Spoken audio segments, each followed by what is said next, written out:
My mom moved up to the loft after her brothers died. At the time, it was as far away as she could get.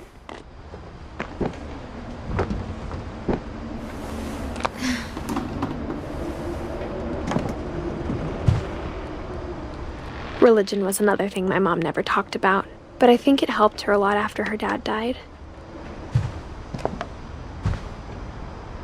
She spent a summer building houses in Calcutta, where she met my dad, Sanjay.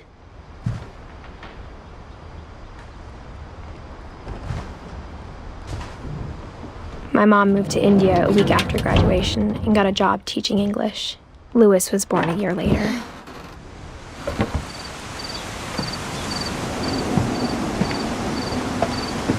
When my dad died, I don't think Mom knew where else to go. I'm sure Edie was happy to have her back.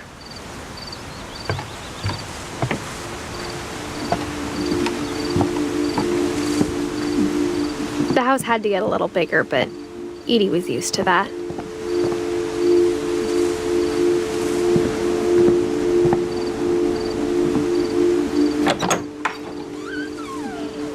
And for a while, things were good, almost normal. But it didn't last.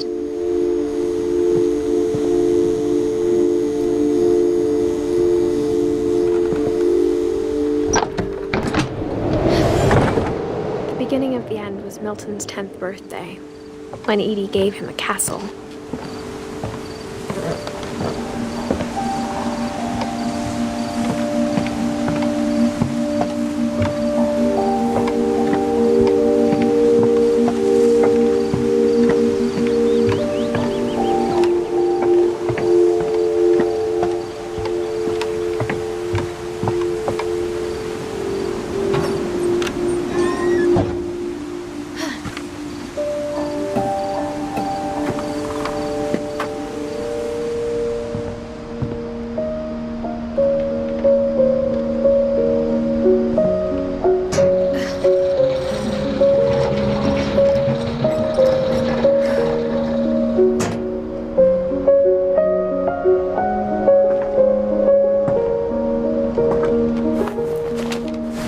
Milton Finch in The Magic Paintbrush.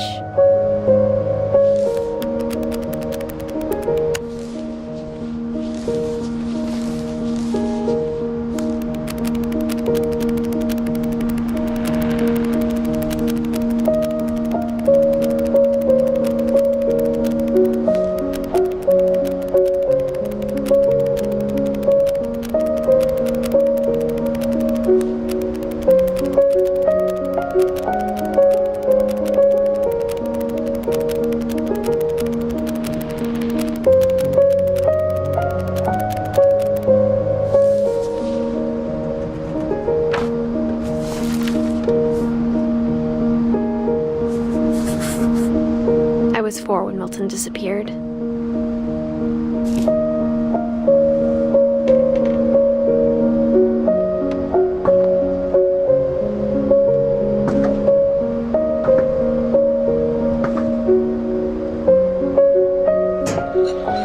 Mom spent months searching for my brother. Then she sealed the doors.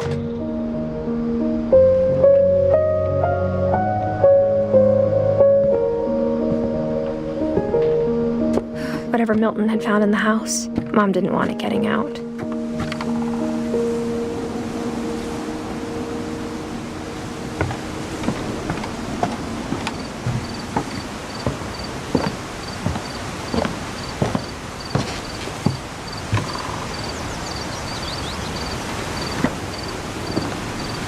Mom definitely blamed Edie, but I think Louis blamed himself. After he graduated, he just spent more and more time in his room, until Mom got him a job at the cannery.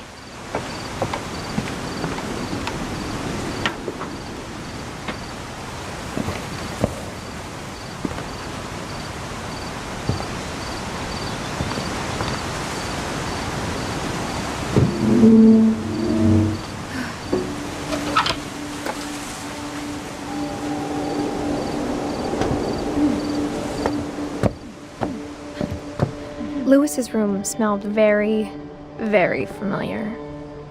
That part of him lived on. Louis and I spent a lot of time playing games together, but he was surprisingly bad at them. He died a lot.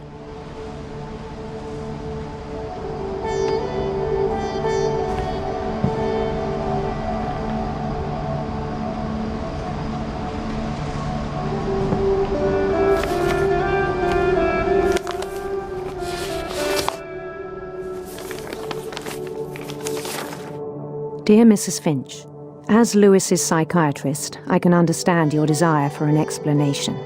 As I see it, the trouble began in January, shortly after we convinced your son to seek treatment for substance abuse. Newly sober, I believe Lewis first noticed the monotony of his daily life.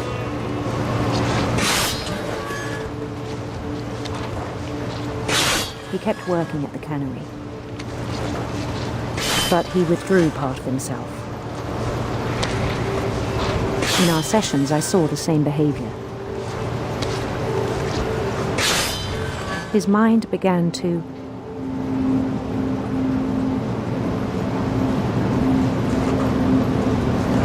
wander.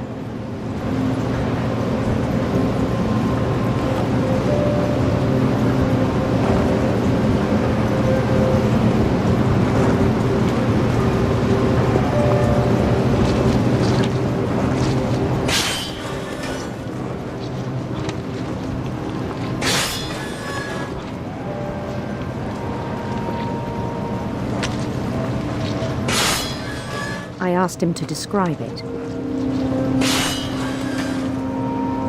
He said he started small,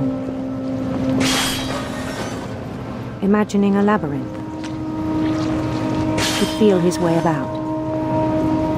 Then something moved. Bats and toads.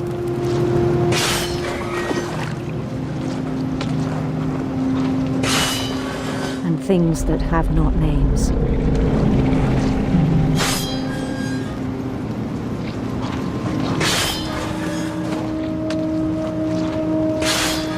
He knew it was all in his head.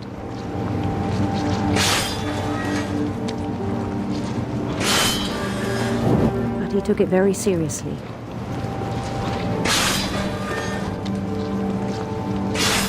I had hoped he'd find himself.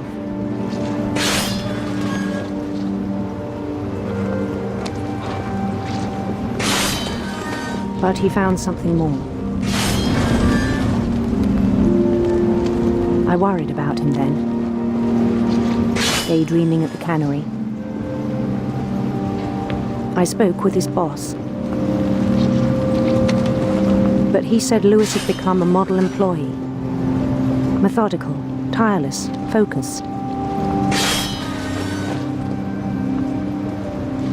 Like a whole new Lewis.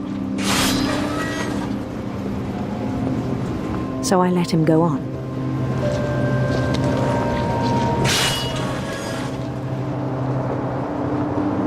I even encouraged him. It seemed very promising at first.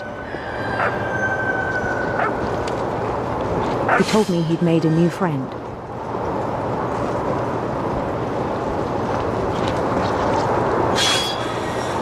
On the edge of a city he named Lewis Utopia. He built the city up slowly, brick by brick.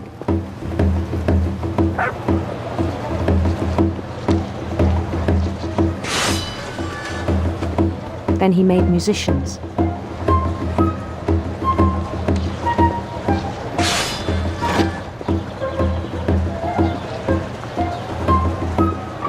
And songs for them to play.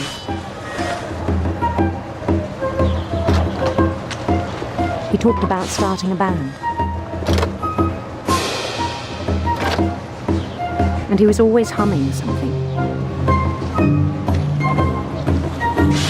Every day his imagination grew stronger.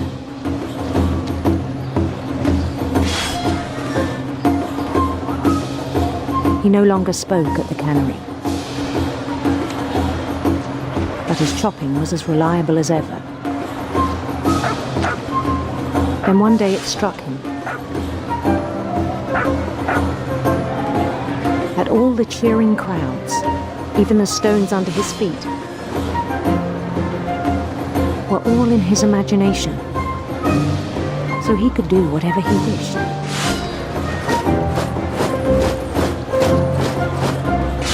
He held an election for mayor, and he won. They begged him to stay, but his mind was already wandering. It became a game for him.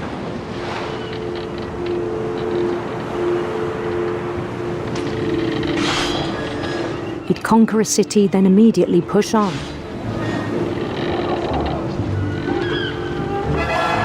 New Louisville.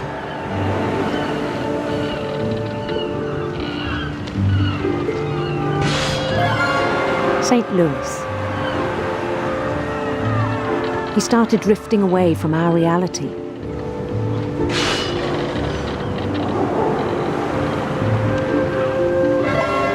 Minneapolis.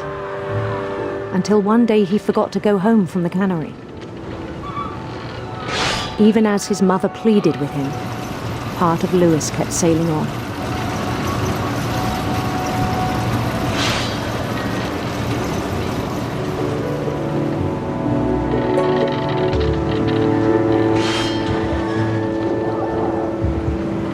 In Louisburg, he heard rumors of a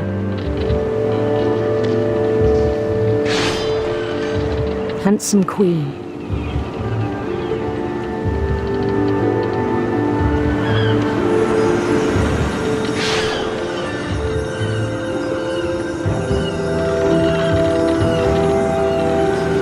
The queen was on her own quest for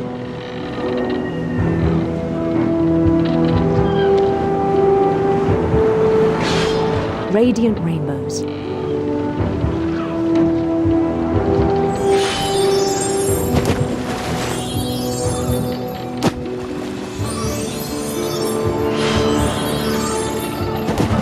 He followed the sound of her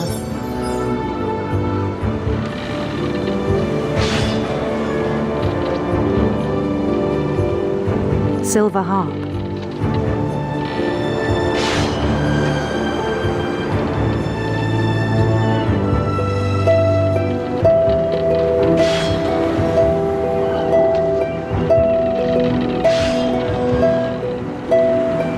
His chase led him to a golden palace east of the sun and west of the moon.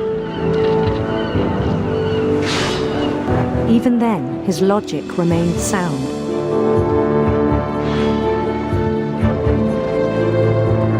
He knew the world was all in his imagination.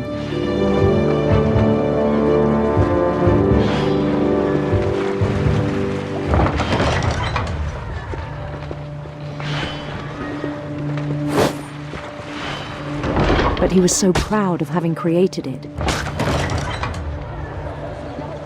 In his own eyes, he'd become something greater than a king.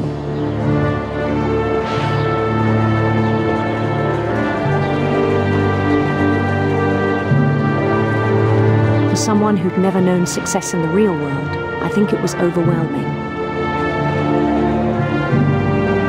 And then it struck him that the real Louis was not the one chopping salmon, but the one climbing the steps of a golden palace.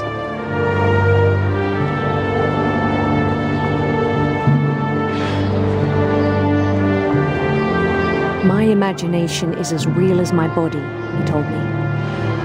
It was hard to argue with him.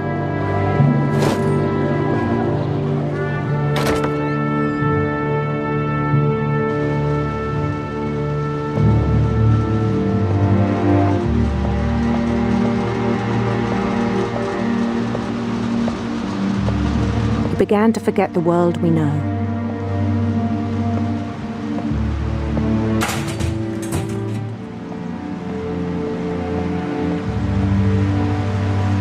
I think it pained him to remember Louis, the cannery worker.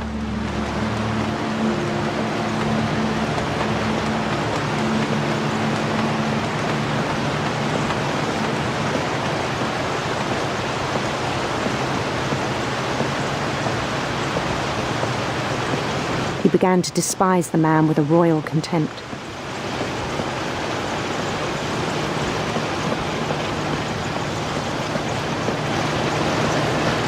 I still thought I could save him.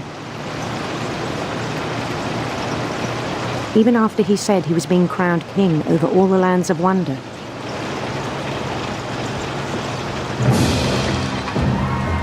The palace would be packed with his companions.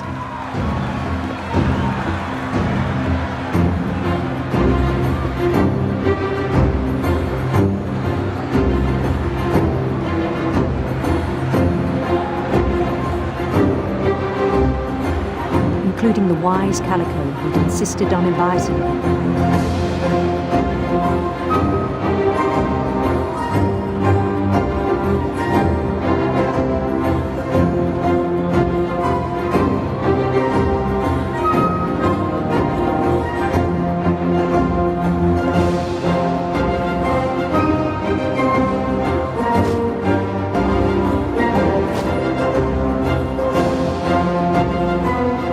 Queen waited, holding his crown.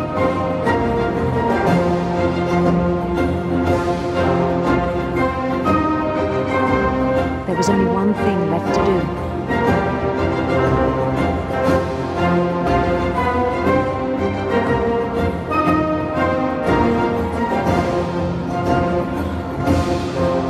Bend down his head.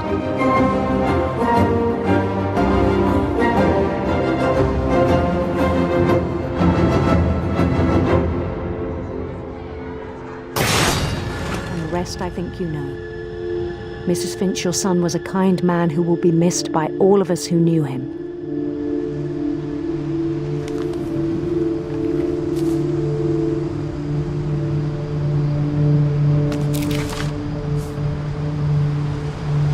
My brother was really cool. I wish you could have met him.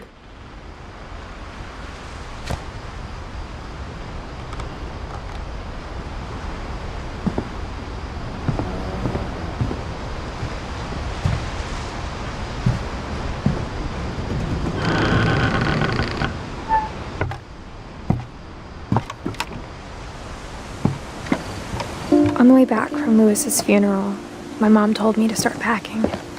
She waited until the day before we left to tell Edie. I'm not sure if she wanted to make it easier or harder.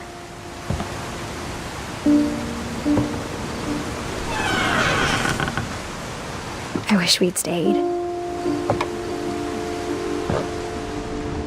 But I understand why we left.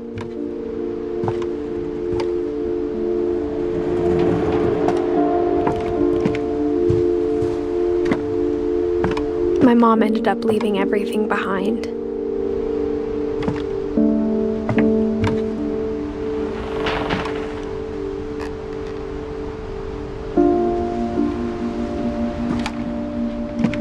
What happened that night had been coming for a long time. Maybe it should have come sooner.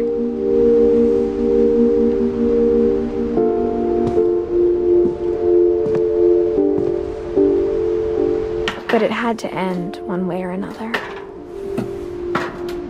All that's left now is to tell you about that last night.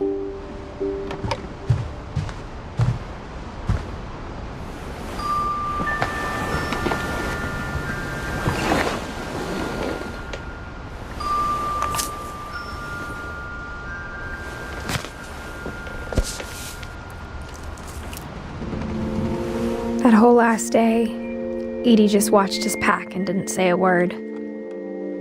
Until supper, when she raised her glass and said, "To our final night together, and all our final nights apart." Grandma, you know what I said about alcohol. Some of your medications are very Edith, specific. I left a present for you in the hallway. Why don't you go open it? The grown-ups have to argue now. I'm sorry, you're right.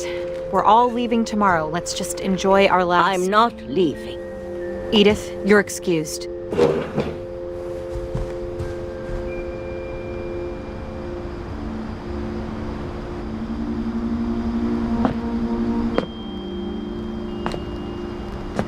The power had been shut off that morning, but Edie always had plenty of candles. When my mom sealed the library, I don't think she knew about the other entrance, or that Edie had a key to it.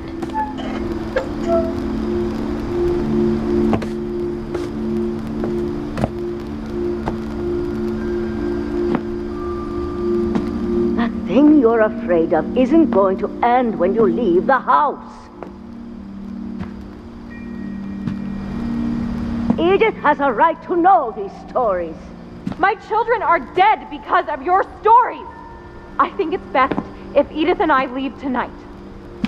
We'll have the nursing home send a van for you in the morning. Okay?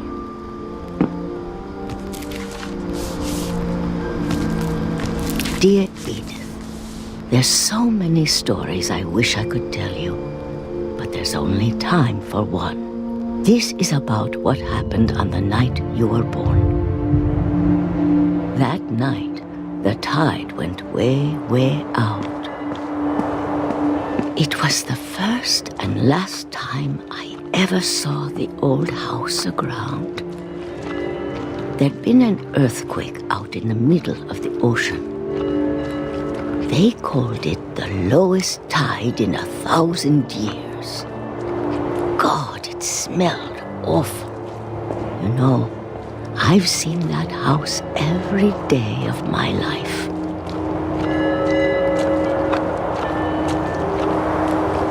But I never thought I'd go back to it. When the fog rolled in, I lost my way.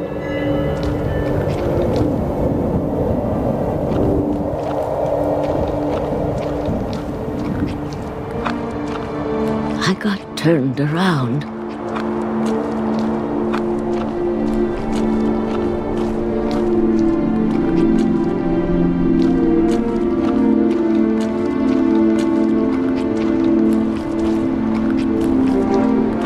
For a while, I wandered. I started seeing things.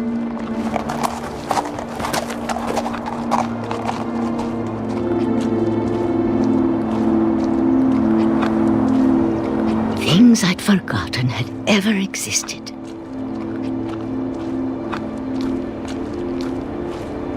But when I saw them, they felt like old friends. That night, a lot of things came back to me. Or maybe I came back to them.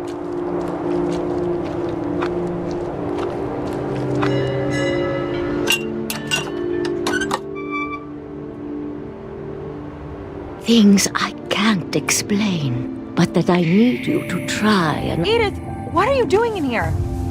It's mine. Edith! Mom, you're gonna rip it! Let go!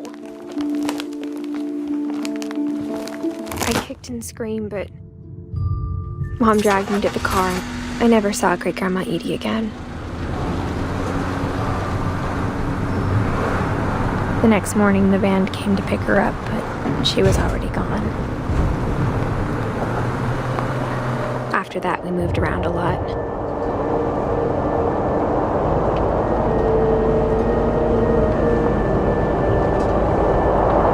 We both tried to make the best of it.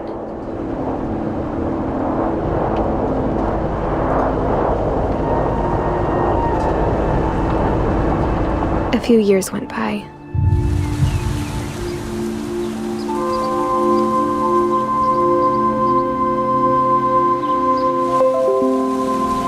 My mom didn't like to talk about it, but she started getting sick a lot. The rest happened pretty quickly.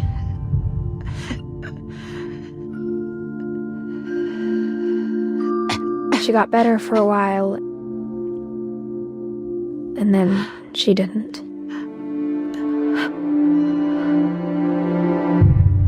And then I was alone. The last Finch left alive.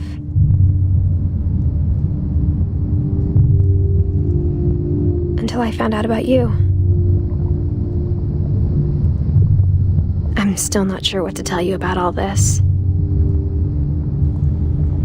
If we lived forever, maybe we'd have time to understand things. But as it is, I think the best we can do is try to open our eyes. And appreciate how strange and brief all of this is. This journal was supposed to be for you. but now I hope you'll never see it. I just want to meet you and tell you all these stories myself. But I guess if you're reading this now, things didn't work out that way.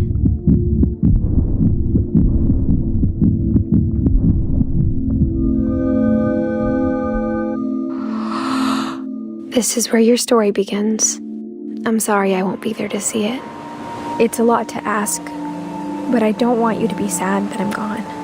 I want you to be amazed that any of us ever had a chance to be here at all. Good luck.